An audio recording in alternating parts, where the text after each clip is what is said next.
A step muffled in the fog. Hands that reached out of the shadows and took hold of her shoulders. Hands that dragged her screaming into the darkness. The needle and thread falling from her hands. The bow ripped from her hair as she struggled. A harsh voice shouting something angry.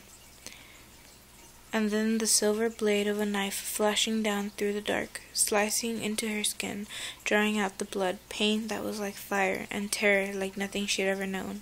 She kicked out at the man holding her, succeeding in knocking the dagger from his hands. She caught the blade and ran, stumbling as she weakened, her blood draining out of her so fast. She crumpled in an alley, hearing the hissing screaming of something behind her. She knew it was following her, and she was hoping to die before it reached her. The chain shattered like glass. With a cry, Tessa fell to her knees, and the torn little bow falling from her hand. It was her hand again. Emma had gone, like a cast-off skin. Tessa was once more alone in her own mind. Miss Black's voice came from far away. "Teresa, where's Emma?" "She's dead," Tessa whispered. "She died in an alley, bled to death." "Good." Miss Dark exhaled a sound of satisfaction. "Well done, Teresa. That was very good." Tessa said nothing. The front of her dress was splotched with blood, but there was no pain.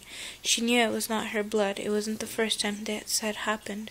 She closed her eyes, spinning in the darkness, willing herself not to faint. "We should have done this to her before," said Miss Black. "The matter of the Baylis girl has been bothering me." Miss Dark's reply was curt. "I wasn't sure she was up to it. You remember what happened with the Adams woman." Tessa knew immediately what they were talking about. Weeks ago she changed into a woman who had died of a gunshot wound to the heart.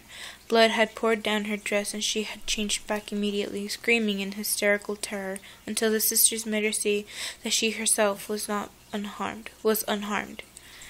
"She's advanced wonderfully since then, don't you think, sister?" Miss Black said. "Given what we had to work with in the beginning, she didn't even know what she was." "Indeed, she was absolutely unformed clay," Miss Dark agreed. "We have truly worked a miracle here. I can't see how the Magister could fail to be pleased." Miss Black gave a little gasp.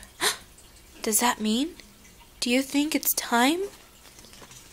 "Oh, absolutely, my dear sister. She's as ready as she'll ever be. It's time for our Teresa to meet her master."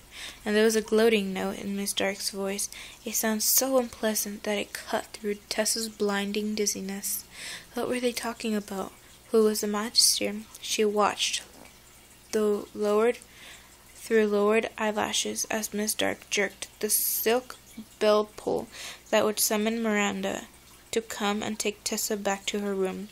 It appeared that the lesson was over for today. "Perhaps tomorrow," Miss Black said, "or even tonight. If we'd told the Magister she was ready, I cannot imagine he would not hurry here without delay." Miss Dark, stepping out from behind the desk, chuckled. "I understand that you're eager to be paid for all our work, dear sister, but Teresa must not be simply ready. She must be presentable, as well as able. Don't you agree?" Miss Black, following her sister, muttered a response that was cut short as the door opened and Miranda came in. She wore the same dull look as ever. The sight of Tessa crouched and bloody on the floor seemed to occasion no surprise in her. Then again, Tessa thought she had probably seen far worse in this room. "Take the girl back up to her room, Miranda." The eagerness was gone from Miss Black's voice, and she was all brusqueness again. "Get the things, the ones we showed you, and get her dressed and ready." Miss Dark and Miss Black exchanged a disgusted look and approached Miranda, blocking Tessa's view of the girl. Tessa heard them whispering to her and caught a few words. "Dresses and wardrobe room, and do what you can to make her look pretty." And then finally Tessa heard a rather cruel, "I'm not sure Miranda is clever enough to obey vague instructions of that sort, sister. Make her pretty, But what did they care whether she looked pretty or not, when they could force her to look any way she wanted? Whoops. What did it matter what her true appearance was, and why would the magister care, though it was very clear from the sisters' behavior that they believed he would? Miss Black swept the room, her sister following behind her, as she always did. At the door, Miss Dark paused and looked back at Tessa. "Do you remember, Teresa," she said, "that this day, this very night, is what all our preparation has been for?" She took hold of her skirts in both bony hands. "Do not fail us." She let the door bang shut behind her. Tessa flinched at the noise, but Miranda, as always, seemed utterly unaffected. In all the time that she had passed in the dark house, Tessa had never been able to startle the other girl, or surprise an unguarded expression out of her. "Come," Miranda said, "we must go upstairs now." Tessa rose to her feet, slowly. Her mind was whirling. Her life in the dark house had been horrible, but she realized now, grown almost used to it.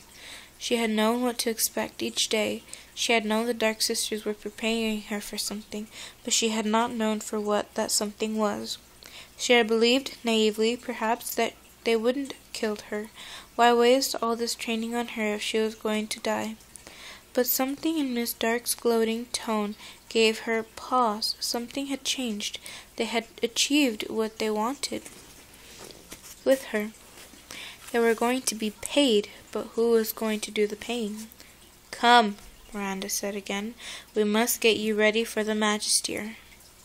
"Miranda," Tessa said. She spoke softly, the way she might have spoken to a nervous cat. Miranda had never answered a question of Tessa's before. That didn't mean it wasn't worth trying. "Who is the magister?" There was a long silence. Miranda stared straight ahead, her doughy face impassive.